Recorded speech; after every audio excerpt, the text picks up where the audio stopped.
ఈరోజు మనము ఈ మైనర్ స్కేల్ గురించి తెలుసుకుందాం. ఈ మైనర్ స్కేల్లో మనకి ఎఫ్ షార్ప్ ఒకటే షార్ప్ కీ వస్తుంది, మిగతా అన్ని వైట్ కీస్ వస్తాయి. సరిగా మా పదని సా ని ద ప మ గ రి సా.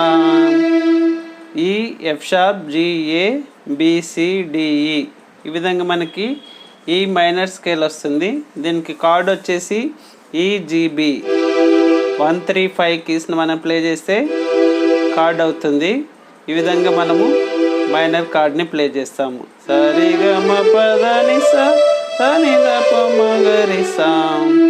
దీని కార్డ్స్ వచ్చేసి ఏ మైనర్ కార్డ్ వైట్ కీసే వస్తుంది, ఏసీ.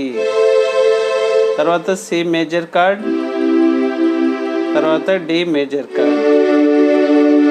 ఆ విధంగా మనకి ఈ మైనర్ స్కేల్, ఈ మైనర్ కార్డ్, ఈ మైనర్ ఫ్యామిలీ కార్డ్స్ వస్తాయన్నమాట.